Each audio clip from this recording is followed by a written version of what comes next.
মুক্ত হয়ে পড়লাম, যেন আমার হৃদয় মন যেন সব জয় করে দিল, অপহরণ করে দিল। কি বলবো সুবল, তোকে আমি কি বলবো? এই যে রমণী বলবে, বহু শত রমণী কালিন্দীর কোল আলো করে দাঁড়িয়েছিল,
তার মধ্যে চারজন রমণী অতি সুন্দরী। এই যে ব্রজমান রমণী বাড়িয়ে দাঁড়িয়ে আছে, শত শত রমণী দাঁড়িয়ে আছে, তার মধ্যে চারজন রমণী অতি সুন্দরী। আর চারজনের মধ্যে আর কি হলো জানিস? তব ধরে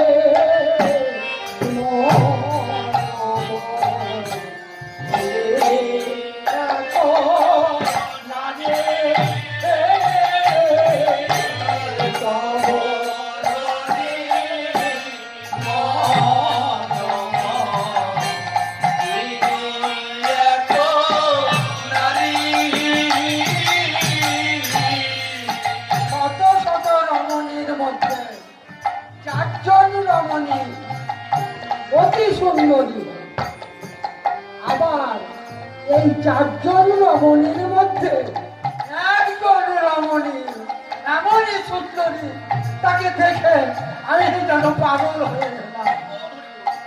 সে যেন আমার মন নয়ন সব হরণ করে দিল। তাই যেদিন থেকে ওই রমণীকে দর্শন করেছি, সেদিন থেকে আমাকে আর আমি যেন কেমন হয়ে গেলাম। মনে হয় আমি কি সেই রমণী দেখা পাবো না। এই যে রমণীকে দেখার আকাঙ্ক্ষা, এটাই হলো রাধারানীকে দর্শন করেছেন, কিন্তু জানেন না ইনিকে।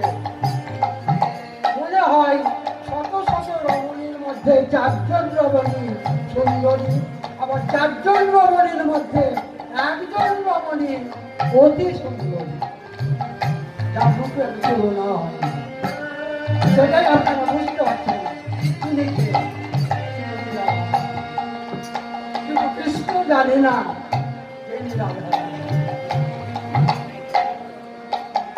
তাই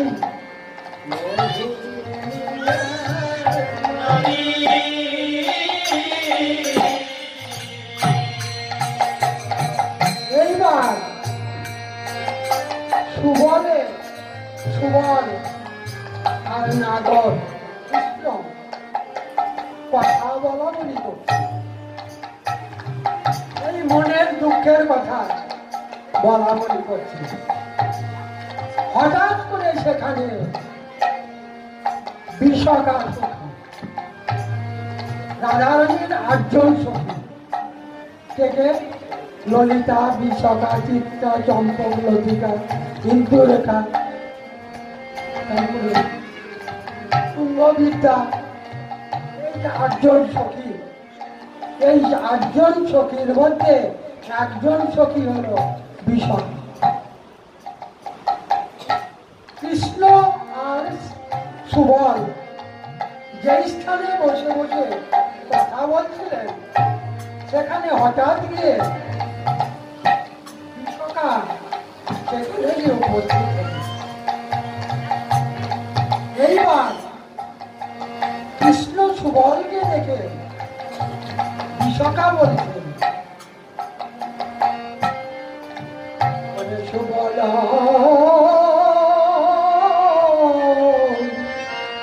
সুবল না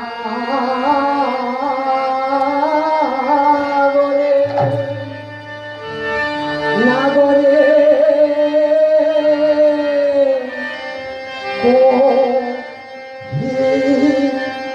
কহিছে কথা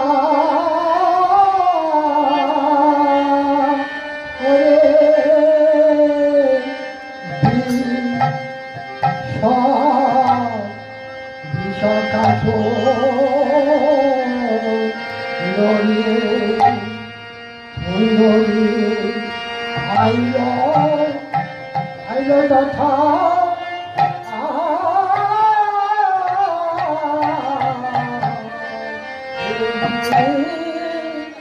বিশাখা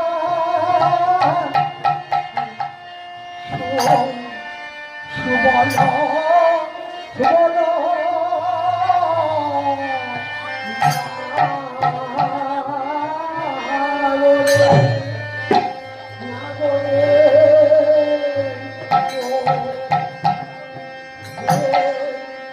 কহিছে কথা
সেখানে গিয়ে বিশ্বকা সেখানে গিয়ে উপস্থিত হয়ে দেখছে সুবল আর নাগরে কথা বলা বলি করছে আর নয়ন দিয়ে অশ্রু ধরে পড়ছে। তাই বিশ্বকা বলছে, কি কথা বলছো গো, আর বলতে বলতে কাঁদছ কেন? আরে কহিতে কহিতে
তোমার কি এমন দুঃখ, কি এমন কষ্ট যে তুমি কথা বলতে বলতে কাঁদছ? তো এতই যদি দুঃখ কষ্ট হয়ে থাকে আমায় একটু বলো না, তোমার দুঃখ কষ্টের আমি ভাগ নিই। মানুষের যখন খুব দুঃখ কষ্টে পড়ে, মানুষ যদি একাই ঘরের মধ্যে বসে থাকে, কারোর সাথে কথাও না বলে, দুঃখ কিন্তু আরো বেড়ে যায়। ওই মানুষই যখন কাছে গিয়ে উঠে বসে পাঁচজনের সাথে কথা বলা বলি করে, আস্তে আস্তে দেখা যায় তার দুঃখটা কষ্টটা অনেকখানি কমে গেছে। এরকম তো হয়, বাহ্যিক জীবনে তো। তাই বিশ্বকা বলছে, তোমার যদি এতই দুঃখ, তা আমাকে একটু তোমার দুঃখের ভাগ দাও না, তোমার দুঃখের একটু ভাগ নেই। মনে রবে মরব কহিবা যাবে,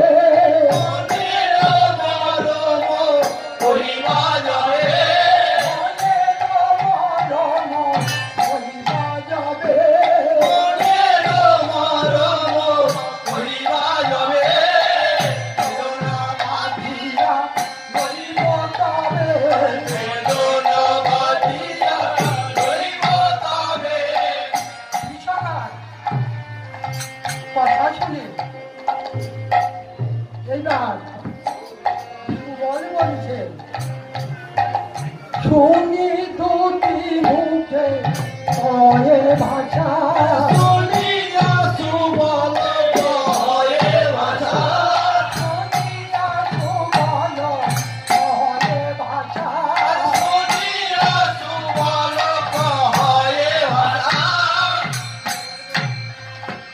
শুনিয়া সুবল কয়ে ভাষা, শুনিয়া সুবল কয়ে ভাষা, জীবনে ঘেরল নীলের ভাষা, জীবনে ঘিরল নীলের ভাষা, জীবনে ঘেরল নীলের ভাষা, জীবনে ঘিরল নীলের ভাষা। সুবল বলছে, ওগো বিশ্বকা শুনবে, তার মনের কথা শুনবে। শুনিয়া সুবল কহে ভাষা, সুবল বলছে জীবনে ঘেরল মিনের ভাষা। জীবন, জীবন শব্দের অর্থ ধীবর শব্দের অর্থ হলো জেলে। যারা মাছ করে তারাকে ধীবর বলা হয়, জেলে বলা হয়। আর মিন, ধীবরে ঘেরানো মিনেরও বাসা। মিন হলো মাছ। ধীবর যেমন জেলে যেমন মাছকে ঘিরে ফেলে জাল দিয়ে ধরে ফেলে, তেমনি আমাদের কানাইয়ের মন সব হরণ করে দিয়েছে। তাই সুবল বলছে, ধীবরে ঘেরালো মিনেরও বাসা,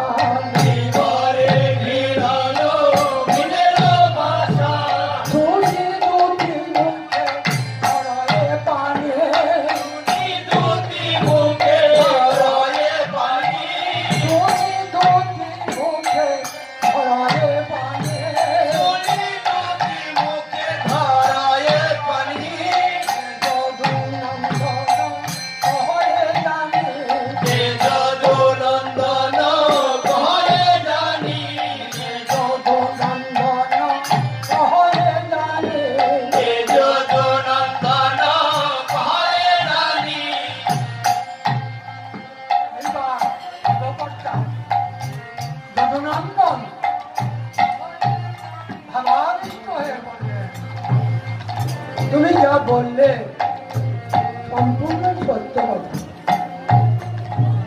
ধীবরে যেমন মাছকে ঘিরে ফেলে মাছকে জল থেকে উপরে তলে তোলে, তেমনি ওই নবরাগী কৃষ্ণ কোন রমণীকে দর্শন করেছে আমরা কেউ জানি না। তার মন প্রাণ সব হরণ করে নিয়েছে।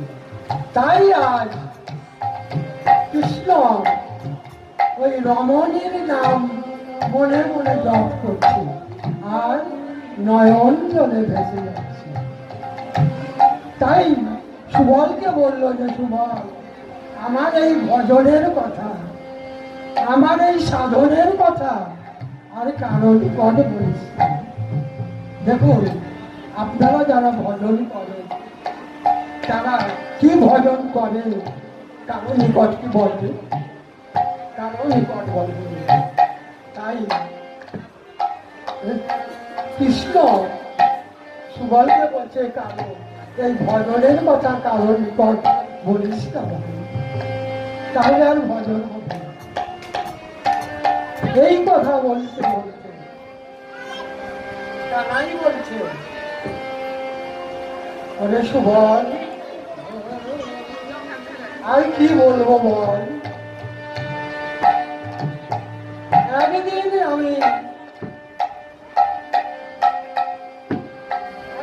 আমি কি দেখলাম জানিস? দেখলাম রে অপরূপ হলো রমা, অপরূপ হলো রমা, অপরূপ হলো রমা, অপরূপ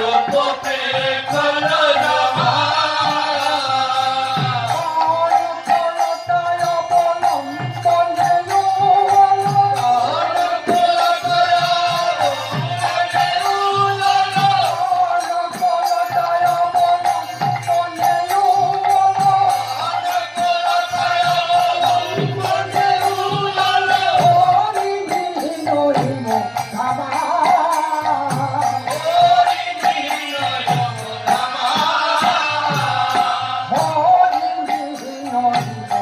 রমা।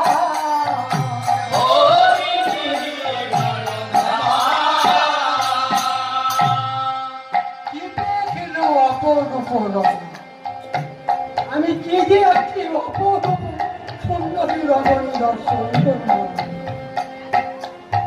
এই রমণীর রূপ তোদের কাছে বলার মতো আমার শক্তি নেই। যে রূপ আমি দর্শন করেছি যেন কনকলতাকে অবলম্বন করে যেন দাঁড়িয়ে আছে, তাই বলছে কিপে ক্ষীণ অপরূপ রঙা প্রাণ কলতায়ব লম্বনে উবল হরিণী বিনয় হিমোর যেন মনে হয় একটা হরিণ হরিণ ঠিক যেন মনে হয় একটি হরিণ দাঁড়িয়ে আছে। আরো কি দেখলাম জানি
আমার ভাগ্যে কি আর সেই রমণী দর্শন হবে না?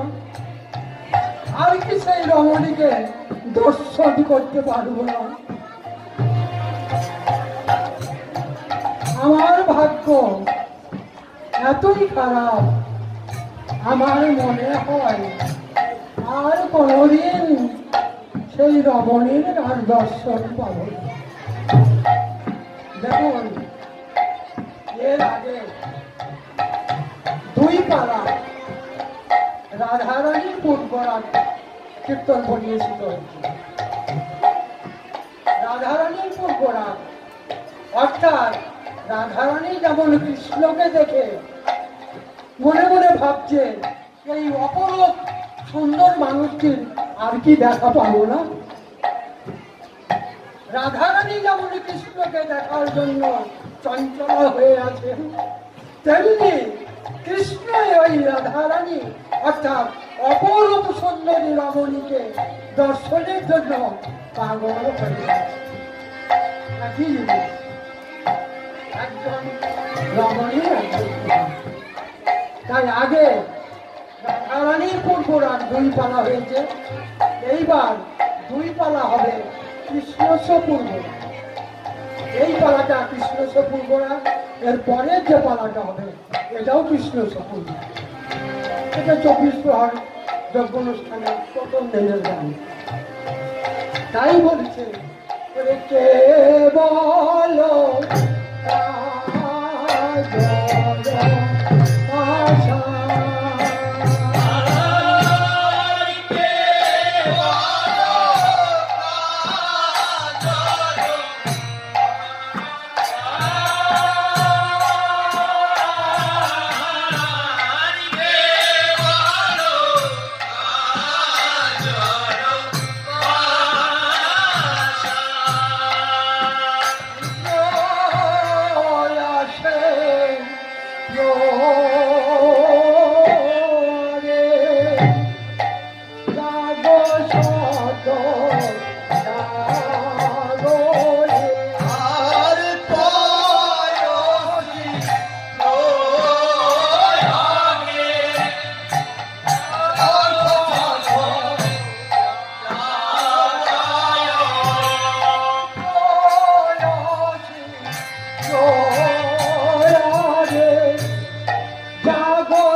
সুবল সখা, আর একদিনের কথা শোন। আর একদিনের কথা না বললে হয়তো অনেকটা কম থেকে যাবে। তাই একদিনই আমি যমুনার কুল দিয়ে, যমুনার পথ দিয়ে, কুল দিয়ে হেঁটে হেঁটে যাচ্ছিলাম। যেতে যেতে দেখলাম এক রমণী, দেখলাম এক রমণী যমুনায় স্নান করতে গিয়েছে। দূর থেকে দেখলাম সেই রমণীকে, দেখলাম যমুনায় স্নান করতে নেমেছে। সেই রমণীকে দেখে আমার মনে হলো কি জানি, সেই রমণীর রূপ এত সুন্দর, মনে হয় আর পৃথিবীতে আর দ্বিতীয় এমন রমণী নাই যে তার রূপের সাথে তুলনা করে। সেই রূপ দেখে আমার কি মনে হলো জানিস? আমার মনে হলো কোন ব্যক্তি, কোন একজন ব্যক্তি সেই প্রতিমা, সোনার প্রতিমা বাড়িতে প্রতিষ্ঠিত করেছিল, কিন্তু তার সেবা চালাতে পারেনি। তাই যমুনার তীরে গিয়ে রেখে এসেছিল সেই সোনার প্রতিমা, সেবা চালাতে পারি না। আমার তাই মনে হলো, যেন মনে হলো একটি সোনার প্রতিমা কে যেন যমুনার তীরে রেখে গেছে। এই কথা শুনে সুবল বলছে, বলে কানাই, তুই কি নিকটে গিয়ে দেখেছিস যে ওইটা সোনার প্রতিমা?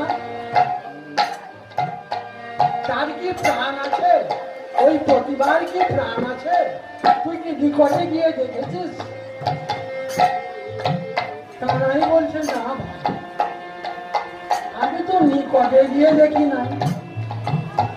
সুবল বলছে, তাহলে কেন তুই বলছিস এটা সোনার প্রতিমা? এই কথা শুনে কানাই বলছে, তাই তো, আমি কি তাহলে ভুল দেখলাম? আমি কি তাহলে ভুল দেখলাম? তাহলে আমার মনে হয় ওই সোনার প্রতিমা প্রাণহীন নয়, তার অন্তরে প্রাণ আছে, সে কথা বলতে পারে। প্রাণময়ী প্রতিমা, এই প্রতিমা হলো প্রাণময়ী প্রতিমা।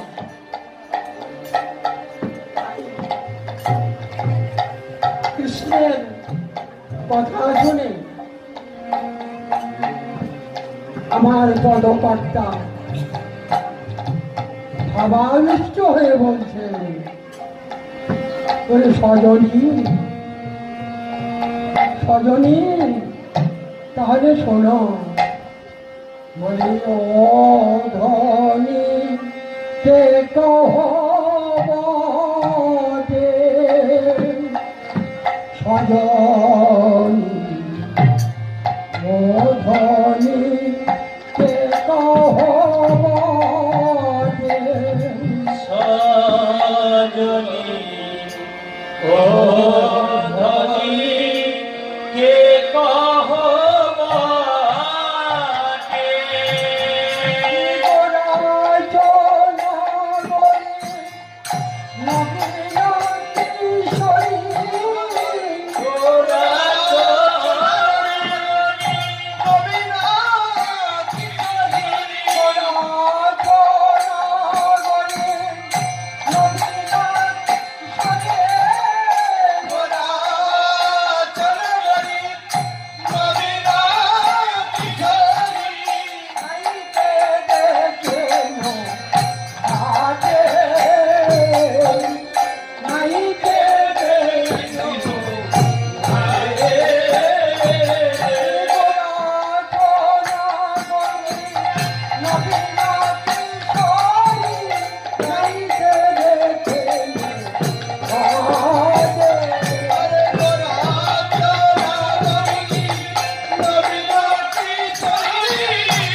কিশোরী বয়স, নবীন নতুন কিশোরী, সেই রমণী যমুনায় স্নান করতে নেমেছে।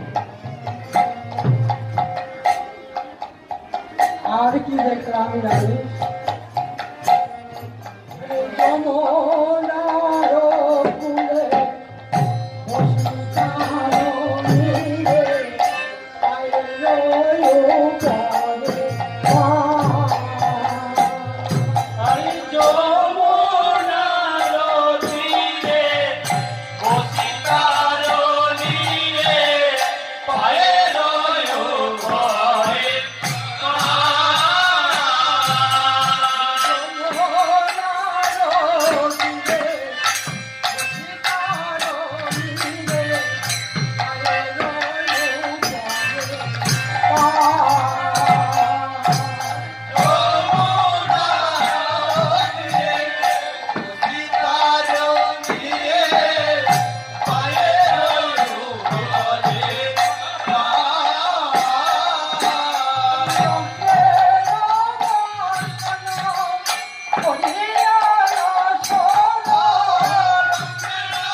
যমুনার তীরে বসেছে কিভাবে? পায়ের উপরে পা দিয়ে বসেছে, এক পা আর এক পায়ের উপরে দিয়ে বসেছে। কিসে বসেছে? অঙ্গের যে বসন, এই অঙ্গের বসনকে আসন করে সেই আসনের উপরে ওই রমণী বসেছে,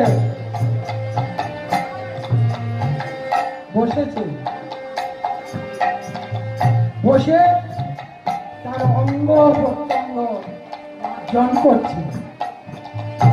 এই অঙ্গ প্রত্যঙ্গ অর্জন করতে গিয়ে কি দেখলাম জানিস? দেখলাম কি বাসে দোলে শঙ্খ ঝলমলে সরু সরু শশী কলা।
তা বর্জন করছে, তখন দেখে কি বলে হয় জানিস? যেন চন্দ্রে যেমন 16 কলাই পূর্ণ চন্দ্রে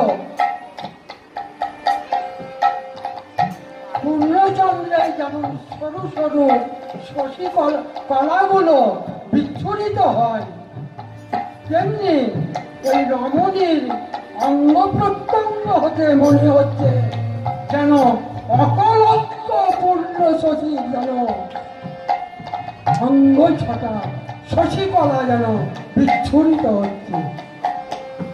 চন্দ্রের তো কলঙ্ক আছে, কিন্তু ওই যে রমণী নিষ্কলঙ্ক পূর্ণ চন্দ্র, অকলঙ্ক পূর্ণ চন্দ্র, সেই রমণীর অঙ্গ প্রত্যঙ্গ হইতে মনে হচ্ছে যেন চন্দ্রের কলা, এক একটি কলা বিচ্ছুরিত হচ্ছে। কি বলবো সত্যি, এই রূপের কথা মুখে বলা সম্ভব নয়। আরো কি দেখলাম জানিস? পুরো তাই নয়, আরো দেখলাম সীতায়া উঠিতে তম্বতটিতে পড়েছে ঘোড়া আছে। আরে সীতায়া উঠিতে নিতম্ব তটেতে পড়েছে ঘোড়া রাশি। সীতায়া উঠিতে নিতম্ব তটিতে পড়েছে ঘোড়া রাশি।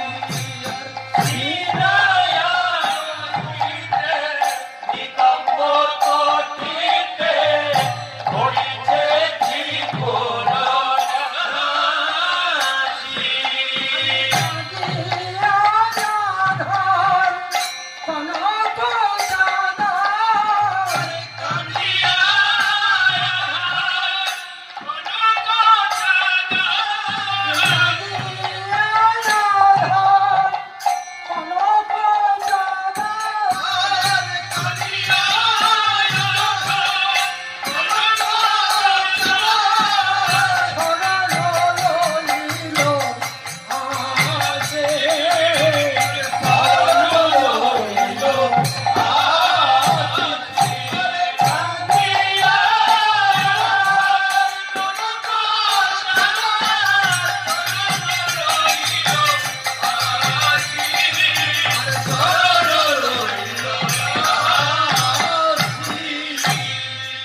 আরো কি দেখলাম?